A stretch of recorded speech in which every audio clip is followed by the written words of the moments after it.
the City. What is going on, St. Louis City fans? Welcome back to another episode of Soul of the City, brought to you by First Touch Media. My name is Riley. This is Ian. God, I can't believe I just almost fucked up my own name. Today is Monday, the 10th of June, and St. Louis City has just played to yet another draw. Is that the 10th draw of the season for us? Let me fact check and make sure. That is the 9th draw of the season for St. Louis City, if you count the one against Miami that we didn't talk about too much. Today we're just talking about Portland, and yeah, this game was a story as old as time. St. Louis unable to come up with a final finish. We had some chances, multiple, that should have been put away. This game was very winnable, and everything was on the table.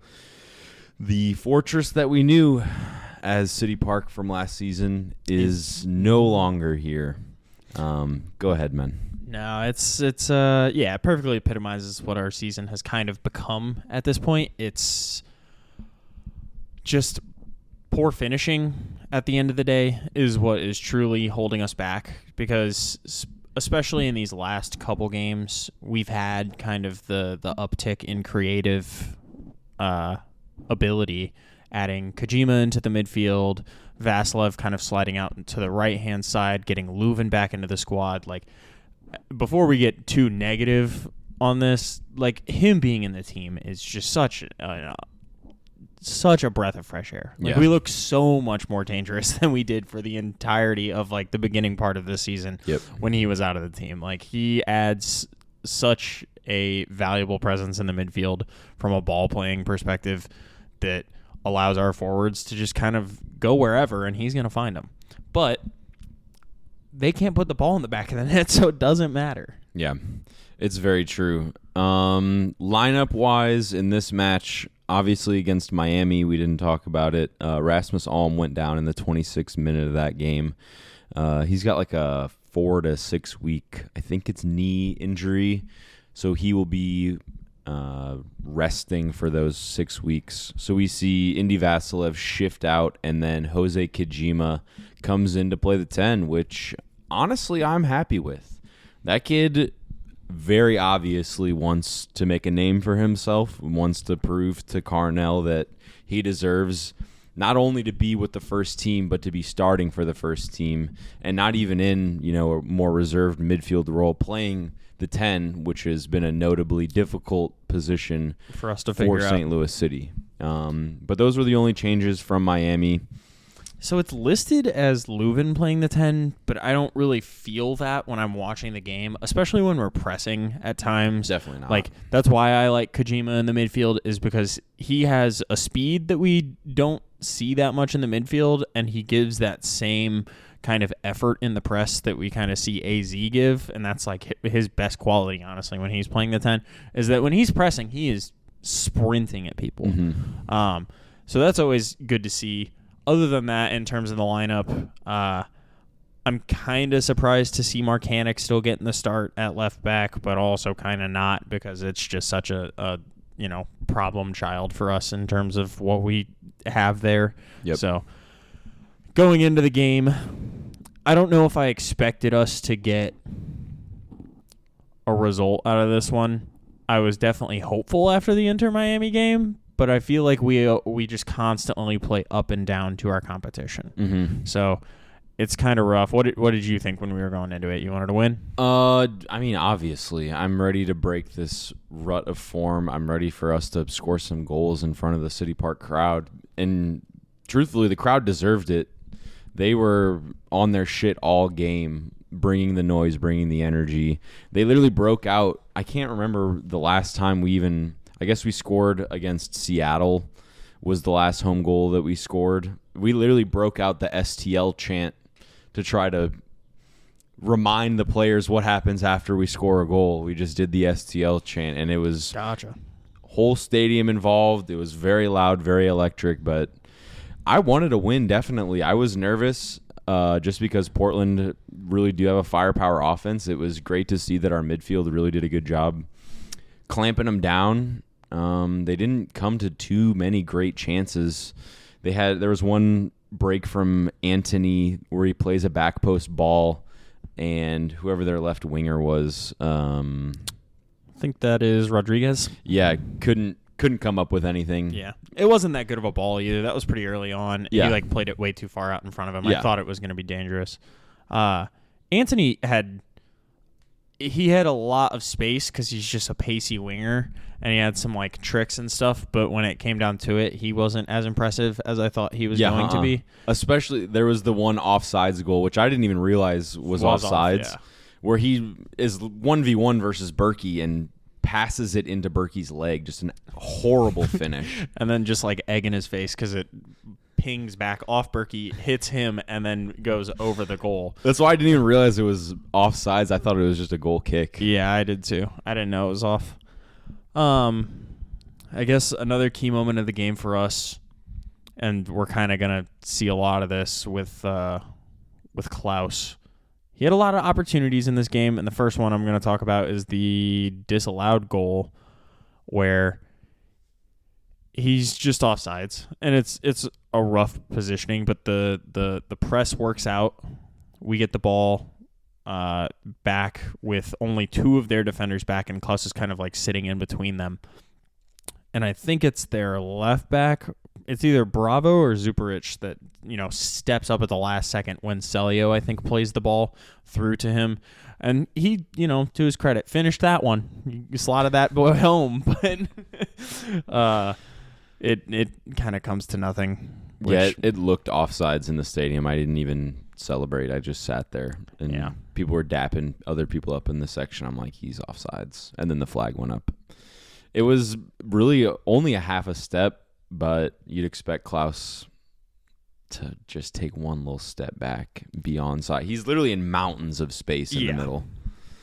There is no one near him. He didn't need to be offsides for that one. Sadly, he was.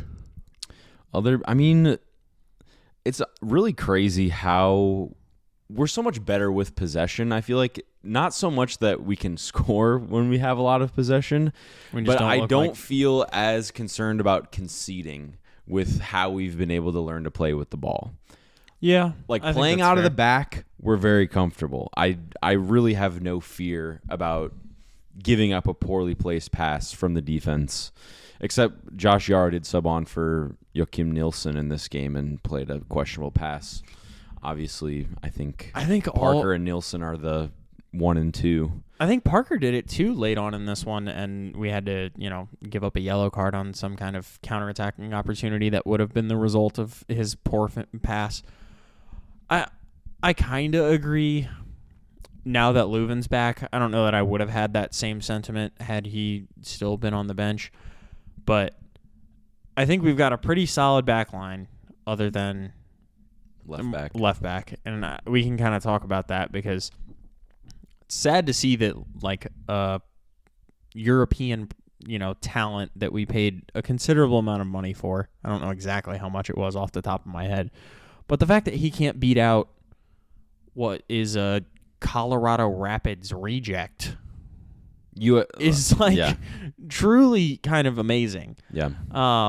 And honestly, with the way that he's been playing recently, like I want to back the kid because I think he might be our best option right now.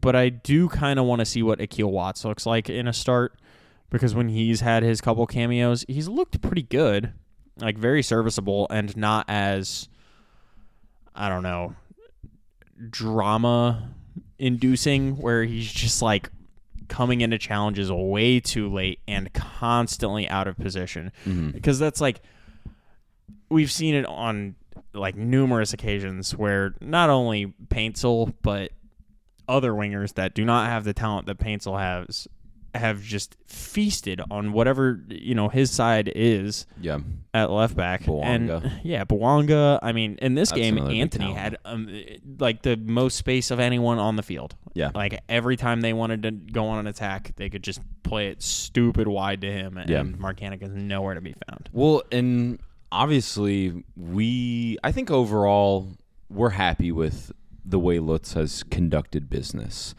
I do think that there have been two beckingly obvious, I won't. It's probably too early to call Dewar a flop signing, but Thor, I think, absolutely is in contention for being considered a flop. Yeah. And where we are right now, we're not farming near as much. I mean, in terms of last season, we're farming about the same number of XG through the same number of games, but obviously we don't have near as many goals to show for it. Yeah. And when we're struggling like this, having an attacking player like Thor, someone who could either play off of Klaus or play out on the wing, is going to be important. And Thor has been unable to step up and show us anything. Yeah, it's really sad because he didn't show any like promise really ever in this squad. And then I think it was also just like a poor decision making like signing, because I don't feel like he's that comfortable playing across the front three. And that's what Joa was. Mm-hmm. Like Joa could have played left wing, right wing, striker, cam. Like he was very versatile and looked pretty serviceable in all of those positions. Mm-hmm. I feel like Thor, if he got some sort of run in at left wing, he could actually be like a good left winger. But we have Celio. He's not sniffing Celio. And Celio in this game, I must say, was fucking phenomenal. Yeah, he was very good. And it just sucks because I feel like he makes so much space. I think he won 6 dribbles in this game, had 6 dribbles in this game. Holy shit, I didn't just know like that. making crazy space. And he picks his head up, and I feel like it's honestly on Klaus to be making better runs when Celio's cutting in on that wing. Because I felt like Celio would pick his head up, see Klaus in a position that he was not going to be able to pick out. And so then Celio's forced to dribble even further, try to continue to make space. And Celio should be able to pick his head up, find 2 options, maybe a back post runner and somebody going at the goalie to be able to tap something in from a pass of his. He was phenomenal on the night. He was. I mean, he's our second highest rated player besides Lowen, who I thought was imperious. Like, so nice to have him back in the team. Great performance. But Celio was like crazy good. I think they're both up there for like man of the match. But that doesn't really say much because no one scored or assisted anything. Yeah. They farmed some XG. They did farm some XG, and we did out XG our opponents in this one. I think it was the MLS stats were a little skewed. I think it was like 1.23 to like 0.4 something in our favor with the MLS stats, whereas FOTMob is 1.08 to 0.63. Which I think is a bit more fair. Because they had, like, I remember distinctly an Evander shot from like the top of the 18 off of his left foot that was probably going to end up in the bottom right-hand corner of the net if Berkey wasn't there. Yeah. I think Anthony had one opportunity that was actually on sides and on frame, but it was just like straight down the middle of the goal. Mm-hmm. I think that Leuven's free kicks on the night were pretty poor. Yeah, except for the final one. Right, the final one. And I don't know. I can't really blame Tim Parker for not getting that into the back of the net because he's not a striker or even attacking player, but it's that one hurt. Yeah, there was a free kick on just on the top of the box on the left-hand side, and Leuven just places it very well over the wall, dinks perfectly on the middle of the post, falls to Tim Parker, and their keeper was out. They had one defender on the line who Tim Parker just slaps it right at him, and it's an easy clearance. We went and watched it back, and Joao Klaus is standing with his hands on his hips, just not moving, taking it all in, just like Statue of Liberty. Yeah, that was a bad look from Klaus for sure. I agree. The striker situation is another one that, and I mean, I guess we can kind of talk about it now. Since our last episode, St. Louis City has signed 2 players, Cedric Touchart, and who we were discussing on the last episode, but it wasn't official. Correct. The club made it official shortly after, and then Jake Girdwood Reich, I believe. Australian 19-year-old. Breaking the Sydney FC transfer record, I think we did with that one with like 1.3? It was 1.3 Australian dollars. Oh, okay, which translates $810K. Okay. It's still a USD. lot of money. Yeah. I mean, I don't know what our financial situation is. I'm sure we have a lot more than that stashed up in the bank. Definitely. We don't be spending it at all. Nope. I'm glad we're signing Touchard. I feel like that is going to be the actual Joa replacement kind of guy that can play across the front line and offer a more versatile attacker. And then, I mean, I don't know. It looks like Timmy P is probably not going to be re-signed if we're buying another young kind of center back that's going to end up getting paired with Nielsen, I'd assume. Yeah. So that sucks. Sorry to all the STLSC fans that are going to find out about this in 6 months when we don't renew his contract. Yeah. Yeah. And it's another, like, I guess you can call it an opportunity, leadership opportunity, because Tim Parker's our co-captain. It'll be interesting to see who's going to step up and take the co-captain spot. Obviously, Tim Parker was chosen because of his history, his experience in the MLS. And now, who's got the most MLS experience on our team? Indy? Yeah, it's probably Indy or... Sheesh, maybe Durkin. Durkin like probably. He's got some youth experience at DC. Yeah.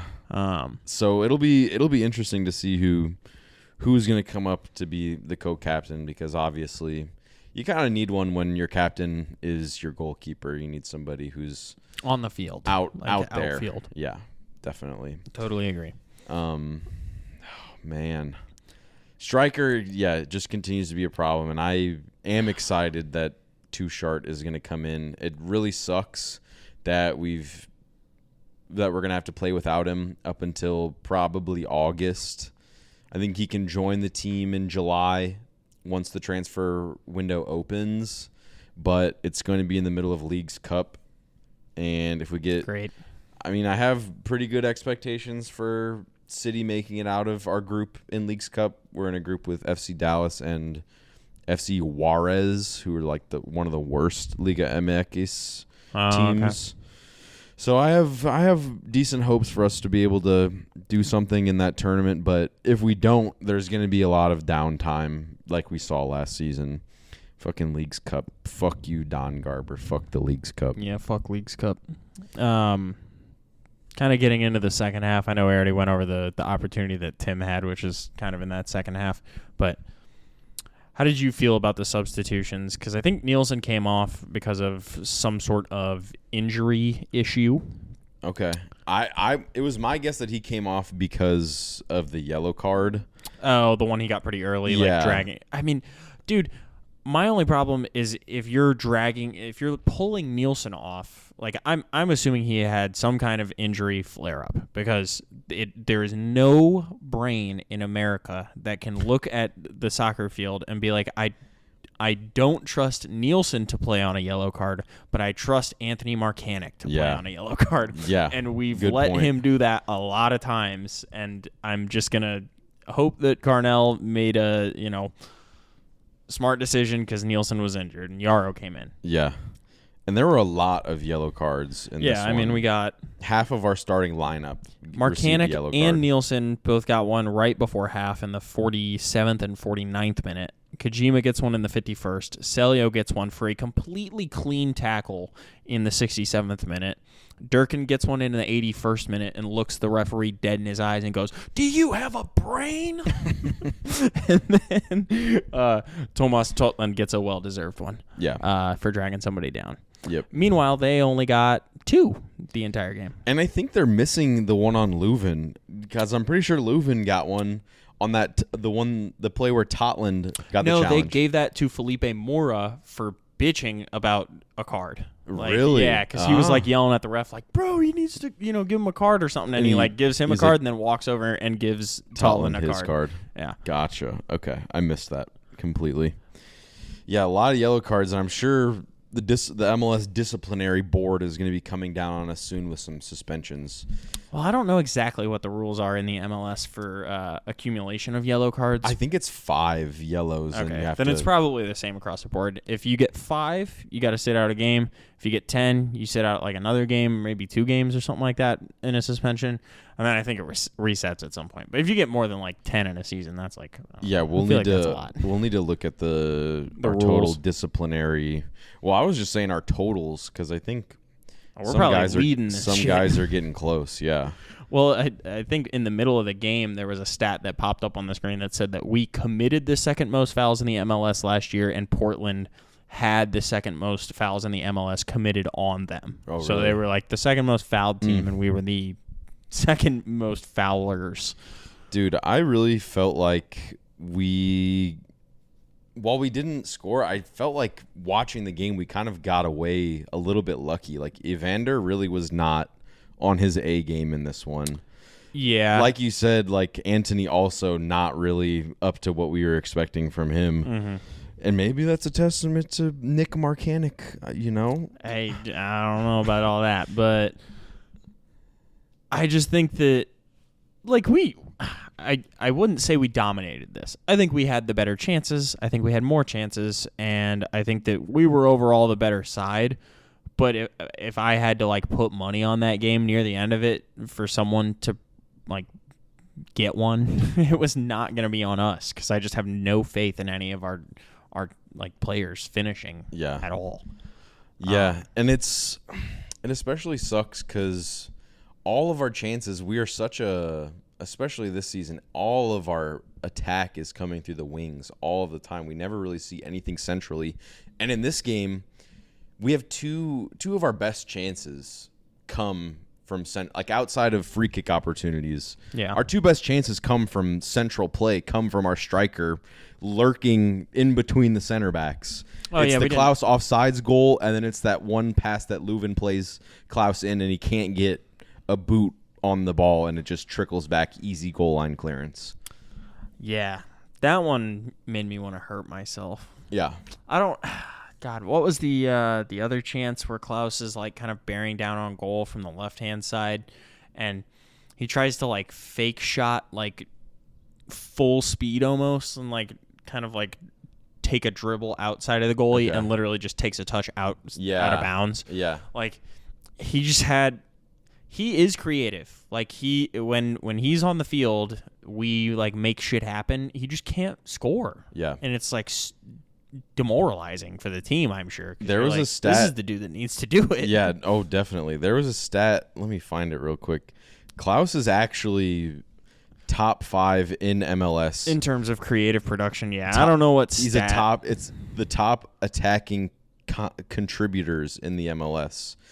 So I was telling Ian before we started this episode, they're fucking coming up with new stats every day for this sport, and I thought I had figured it all out. You know, just watching the game, I felt like I could get, and now there's all these stats that I have to like relearn. But it's attack contribution score. Klaus is top 6 in MLS, which is good. It's very good. I'm not arguing it's not. Like Marlon is gonna have to. That's gonna stand on Marlon's head. Like Marlon's number 1 Klaus hater, but he really does contribute to the attack often. Yeah, and Sam offers something totally different. Yeah, I just think that there is something to be said about the way that these substitutions are being made and when they're being made. I get that players can be tired, and we are limited in our options. But I want to go through the rest of these subs real quick. Yeah, go ahead. So we pull off Nielsen for Yara. That's our first sub. We wait another 20 minutes to make a substitution when we still haven't made the breakthrough. I'd like to see those maybe a little bit earlier than that. AZ comes on for Indy, and Akil Watts comes on for Marcanic. The Akil Watts one should have happened at fucking half, in my opinion. And then, why is Sam not the first guy off our bench? Like, I don't back anyone on our bench to score a goal except for him. Mm-hmm. Like, in terms of affecting the game, maybe AZ does a little bit more. But, like, we just gotta finish. Like, we can create some opportunities at this point. and we just can't put anything in the back of the net. And then finally, in the 80th minute with, 10-plus stoppage to play, Sam comes on for Jose Kojima. And it's like, I just don't see why that like it was substitution. too late. Dude, we're at home. Like, let's get a win. Mm-hmm. I'm sick of drawing. That's the main 9 draws is insane. It could be 9 L's.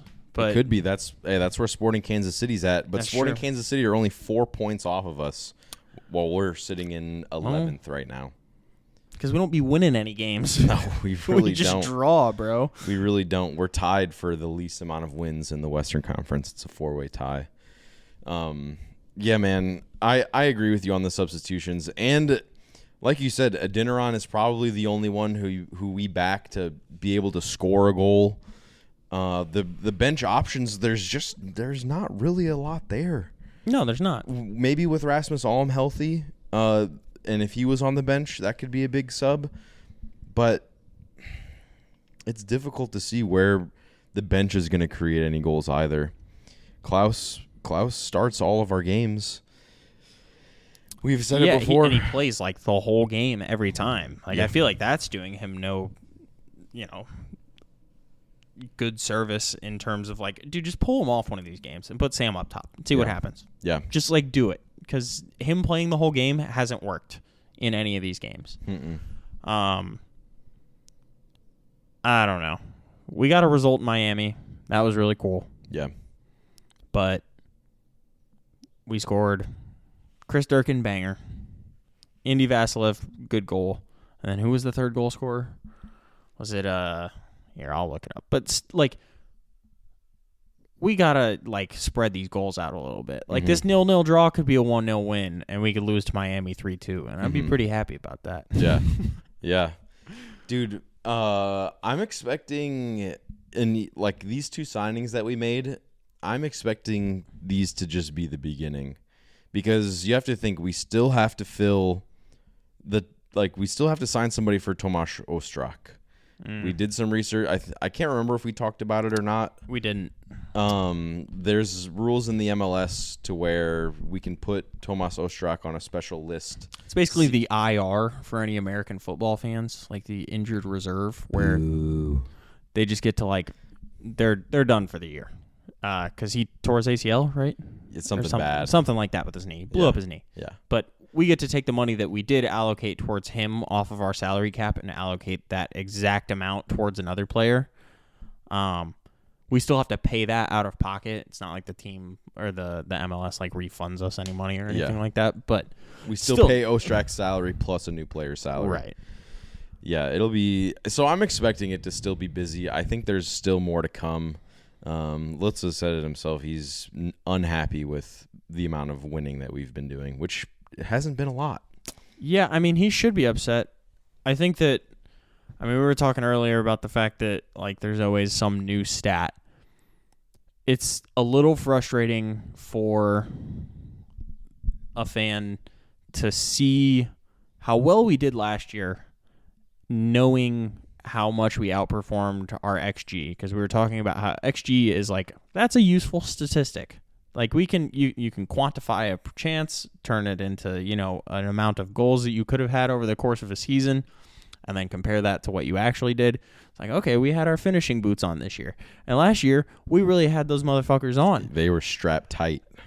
But that's something that the upstairs, like the people higher up, need to look at and be like, okay, is that replicable or not? And selling a player that scored 10 of our goals last year and not really replacing him with some kind of known commodity. Like, we got Thor in, but we didn't know what the fuck Thor was going to be last year.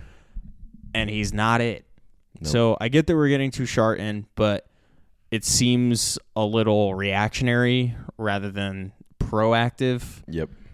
And it's not good, because I don't want to, get close to another MLS title and then go sell some players and, then we're back in the doldrums of the MLS and bottom feeders. Dude, okay, so our only wins this season have come against New York City FC, who struggled very early in this season. They've turned it around significantly, but they were struggling early on. Yeah. 1-0 versus Austin, and 3-1 over Chicago. Austin they're okay, but I think they play like Mourinho fucking park the bus ball. I do not rate Austin. I don't either. At all. I don't think they're that good. Chicago is not good. No. And New York was not good when we played them. No. Now, we've drawn a lot of good teams, but we have 9 draws, so it doesn't really say anything about us. You got to look at like where we've gotten our 3 points, and it's not been against great competition. That being said, like busy summer inbound, if we can make it into a playoff position, I think the team can do very well in the playoffs by how we've shown that we can at least stay in games. Yes, we've drawn a lot of them, but we've shown that we're not going to just fucking lay down and get the shit kicked out of us. Maybe you can look at Cincinnati. That's like low-key the second best team in the MLS. Like it's low-key the best team in the MLS. I mean, to be fair, we did play like our whole second team in that game. Like I can only take so much from that result because of the team that kind of went out to play them. And I don't think that we would do much better with our first team as of right now. Yeah. But we drew Miami. That was crazy. Like I thought we were going to get smoked in that game. Yeah. Rolled and smoked. But we came out to play that day, and we've done that against a few teams. Like I feel like that one is very similar to the LA Galaxy game, where it's a 3-3 draw, and it's just back and forth and back and forth, and we kind of thrive in that chaos. But we need to just like put our stamp on a game early and not like completely lose our foothold after we get one. Yeah, because I feel like it's either the other team scores and then we do something in reaction to them scoring, or we score and we just fucking pick dandelions and let them get one. It's so true. And we saw it so often last season. It was we'd fucking score an early goal and the gates would just be busted wide open for the remainder of the game. There was no chance for any team to come back against us. Yeah. Great stat in games where City scores 3 goals or more, we're undefeated, and we're like, I think we have like 11 wins and 3 draws or something like that in games where we score 3 or more. So let's fucking score some goals, boys. Let's put something in the back of the net. Please, I'm fucking begging you. Keeps me entertained. I really do think like if we can make it into a playoff spot, we can make a run in the playoffs. Yeah, I'm more optimistic this year than I was last year, just because there's a lot of time going into the end of the season. Like we're basically at the halfway point right now. We're gonna get some signings in, and we'll be able to kind of change the way that we play in a significant way. But if we play like this going into the playoffs, I don't feel good about it. Yeah, it's true. Yeah, maybe Touchard is going to play the 10, because another interesting thing that I saw online, was how Carnell uses the 10. It seems like on the pressing end, super effective position. Mm-hmm. Like Kojima in this game, obviously it was everywhere on the press. But when it comes to like attacking, it seems like the 10 is forced to drift wide and play off of the wingers more so than create in the middle, where we see little to no chances ever being created. Offensively, the position doesn't fucking do anything. Right. And I kind of understand what he's trying to do. We just don't have the defensive personnel to like try to overload the pitch on like one side of the field and still have people back. Mm-hmm. I think it makes a little bit of sense based on our personnel, because I don't really trust any of our players to be that creative in the middle of the pitch except for Lowen. So when we do get into an attacking position, he can kind of drift forward and get up the field and kind of fill that 10 role whenever we're, trying to create something on the outside of the box. But I feel like it's always been a wasted position in our squad, because it's either been Joa, and he never really filled it the way that we all kind of wanted an attacking midfielder, like a goal-scoring midfielder, to fill that position, mm-hmm. or it's been, a rotation of AZ, Indy, Leuven's played there a little bit, like we're playing Kojima there now, Ostrak failed, like it's just been a lot of failure, and I don't know if that's... Like, I don't know if he's finally found something that he thinks works with Kojima, mm-hmm. or if we're going to see more fans just be like, no, this isn't working, you need to change something, and he's going to change something. Yeah. So, Yeah, it's going to be interesting. And it makes it so much easier, like being this one-dimensional in our attack where we're relying so much, like everything is coming through the wings. It makes it fucking easy for teams to say, you guys have the ball. I know exactly where you're going to come try to hurt me. And we're going to fucking calculate for that and we can keep defend you it from scoring. Yeah. So well, that's why it was so one-dimensional prior to having Lowen back in the team. But now that we have Lowen, it does not feel like that, in my opinion. It feels like there's, like, anytime he picks up the ball kind of near midfield, he could pick his head up and find someone making a run. And that changes the dynamic of the way that we attack immensely. And it hasn't really shown any, like, flowers yet. But he's just so good with the ball at his feet. Like, he should have at least one assist and maybe a goal if he scores that free kick from this game. Mm-hmm. You know, teeing up Lowen or Klaus on the ball in behind that he literally just, like, doesn't touch. And then the free kick. And I think with Lowen, I think his game is going to continue to elevate now that he's back starting with the team. I think this was only his second start since coming back. And I think he's going to continue to gel. And maybe next week, this weekend, we're going to see some fireworks from the German. I'm excited. We take on FC Dallas, who actually this week just sacked their manager. There will be no more Nico ball being played in Dallas. Really? So new manager bounce on the way for FC Dallas, which is frightening. Yeah, that's unfortunate for us. Going to have Jesus Ferreira, Petar Musa as well. Maybe Dallas are going to look a new team when they face us with a new manager. I don't know if they've named who's taken over for him. But Dallas obviously sit 2 slots below us. They sit in 13th place in the Western Conference. They've been shit all season. They don't fucking do anything. They just park the bus and wait to counterattack. That was the name of their game under Nico. So I'd assume they're going to play something similar. Who knows what the fuck they're going to do on Saturday. They don't lose hard. It looks like it's a lot of like 2-1s or 1-0s that I'm seeing in the feed. They really will just fucking park the bus. Yeah. Which sucks because we can't do anything against that unless now that we have Lowen, I guess we'll see. Maybe. We really haven't seen that in a long time. Yep. Yeah. So, I mean, we can bust down the table if we really want to. Yeah, I saw that Minnesota actually drew Dallas last week, which is why I'm a little surprised that they fired their coach because Minnesota's a pretty good squad this year. Yeah, I think they've just been tired of it fans for too long. Begging for Nico out for a while. Yeah, that makes sense. But yeah, Salt Lake in first, LAFC second, Minnesota third, Galaxy fourth, Vancouver fifth, Austin sixth, Houston seventh, Colorado eighth, Portland ninth, Sounders 10th. There's us in 11th, 2 spaces off of the playoffs. KC 12th, Dallas 13th, San Jose 14th. Damn, San Jose have conceded 39 goals this season. That is crazy. They get shit on badly. Dude, they were, and I feel like they were such a formidable like squad last year. Like, yeah, they made it into the wild card. They weren't crazy good, but they were, good enough to be scared of. Like they have, I think it was Christian Espinosa. Yep. Out on the wing, and I forget the name of their striker, but Ibobasi. Yeah, dude, they've got some players. It seems like they just can't keep up scoring as many goals as people score on them. No. So that's rough. But dude, we can't Casey's having another shit season. We can't both creep into the playoffs again and then let them do better than us in the playoffs. It's true. In the Western Conference, who are our Midwestern teams? Is it just us and KC?